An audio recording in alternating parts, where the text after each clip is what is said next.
Lane Kiffin revealed some disturbing information when it comes to how his fellow SEC head coaches feel about playing in an SEC championship game. According to an article from On3, Lane Kiffin says, I've talked to other coaches.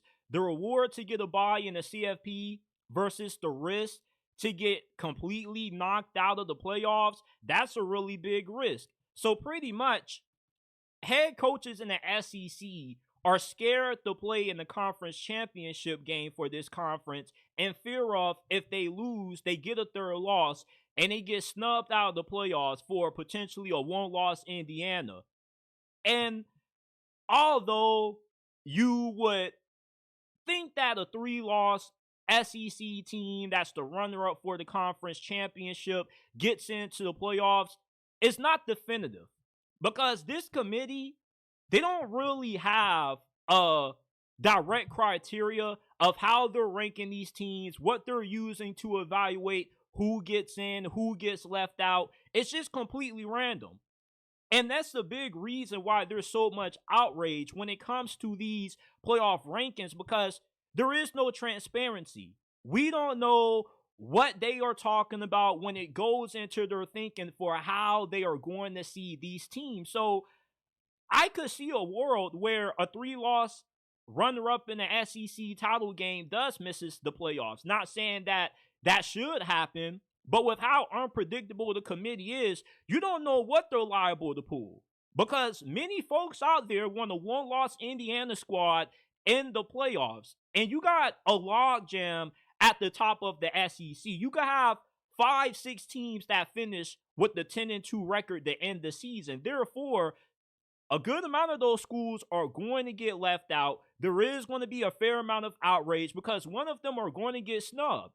The question is, are you going to snub the team that loses in the conference championship game, therefore decentivizing the need to even appear in the title game? Because it's one thing to be a three-loss team and you're 9-3 and you get left out, but it's another thing to be a 10-3 Alabama, a 10-3 Texas A&M, or a 10-3 Ole Miss. You make it to the conference championship game and then you get penalized for losing it. That shouldn't happen. If the argument is going to be that Indiana should be in the playoffs because, yeah, they may not have played a tough schedule, but they only got one loss, then how is it fair that a 10-3 runner-up for the SEC title gets left in for an Indiana squad with only one loss, although majority of all of the two-loss teams in the SEC have played a significantly more tougher schedule than what Indiana has played up to this point? All the teams that are on pace to finish with 10 wins this season in the Southeastern Conference rank top 20 or higher in strength of schedule. Indiana has one of the weakest strength of schedules out of all the teams that right now are currently seeded in the playoffs at the moment. So therefore, why are you going to penalize a team for making it to the conference championship, which should be incentivized, by the way? If you're going to get penalized for having a third loss, then you might as well just lose on purpose, not try to get into the conference championship game, because how is it that a 10-3 Alabama team could miss the playoffs over a 10-2 Georgia team that they beat at home? You see where the issue is? You can say, well, you got to win the games, and that is fair. But at the same time, what's the point of playing in an SEC championship then? You have a lot to gain, but everything to lose, versus a team like Ole Miss, Tennessee, Georgia. They could miss out on the SEC championship and get a spot in the playoffs because they ducked it and they didn't get that third loss. It's kind of like if you win it, okay, you get that auto bid, you get the first round bye. But if you lose in it, then you get left out entirely. And Alabama has 4 or 5 ranked wins this year.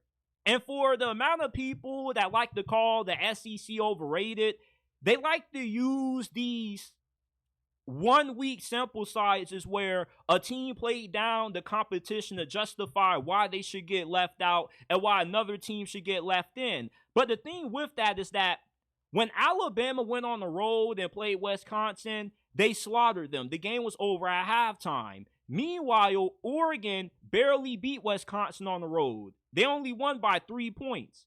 So therefore, you can't use these one game scenarios to try to justify why a team should be in, why they should be out. You got to use the overall season if you're going to make your argument for why a team should be in or why they shouldn't be in. It's the overall bigger picture. You can't just use one game as justification for why a conference is overrated, why this conference is better, why this team deserves to be in. If you make it to the SEC championship and you're a 10-win team, you shouldn't be penalized for losing that game. You should already have a spot at the table because you made it to that championship game. Now, you're not going to get an auto bid. And of course, you know, like you could risk being seated a lot lower than what you would if you didn't play in it. But at the same time, at least you get to be in the playoffs. But there's no guarantee that the committee's going to do right by whoever is the loser of the SEC title game. This committee is just completely random in their thinking. You know what I would like to see? When they are actually meeting and talking about who's going to be ranked where, they should actually air those meetings live so we all could see. Because I would love to understand more of their logic with how they go about evaluating teams. You just can't tell me this team is ranked here because this is what the eye test showed us. Because the eye test argument isn't really a strong argument because it's subjective. How dominant one team looks in the eyes of one person is going to vary. To me, Indiana looks like one of the best teams in college football, even though they haven't played a tough schedule to justify that. But to somebody else, they may not think that Indiana is as good as what I do, which is why the whole eye test argument is a really weak way to rank these teams. If you're going to rank these squads, it needs to be analytics that are a part of it, the record that's in part of it, everything that could be used to factor in who gets seated where needs to be a factor. We just can't go off the eye test because that's subjective. If you're going to go off the eye test, I'd much rather go back to the BCS model. Just allow the computers to pick the 12 teams that get in. Because at least the computer is going to have a formula that somewhat is a little bit more consistent than what the committee is using to put these teams in. Using the eye test is not a consistent way of picking the best 12 teams because it's all subjective. Just because you think Georgia deserves to be in, what makes you think somebody else may feel like Georgia passes the eye test? And I'm not saying that Georgia doesn't. I'm just using that as an example. You feel me? How you feel about one team is subjective. Your eye test is not a definitive statement of how good that team is because it's your opinion. If we are going to rank these teams, then we need to have a guideline. We need to have more transparency. We need to have some standards for how we go about seeding certain teams. If you have more than 2 losses, you should be automatically disqualified for even being in contention to get in. We just need some more guidelines because this whole thing is just like the wild, wild west out there. The committee, they don't have consistency. And you don't help the fans get a better understanding where you see these teams just based off how you feel they deserve to be, based off how they looked on the field, because playing in the Big Ten is not the same as playing in the Big 12 or the ACC or the SEC. Not every conference is created equal. If you make it to the title game in the SEC, then you should be rewarded with a playoff spot, even if you lose, as long as you have 10 wins. It's not like a 9-3 or an 8-4 team could win the SEC and get into the playoffs. We're not making that argument. All we're saying is that, if you make it to the SEC championship game, you shouldn't be penalized and risk getting excluded from the playoffs because you have a thorough loss where other teams benefited off not being able to get into the championship game and they get into the playoffs because of it. I just feel like that would turn college football upside down, and I don't think it would be good for the future of the sport.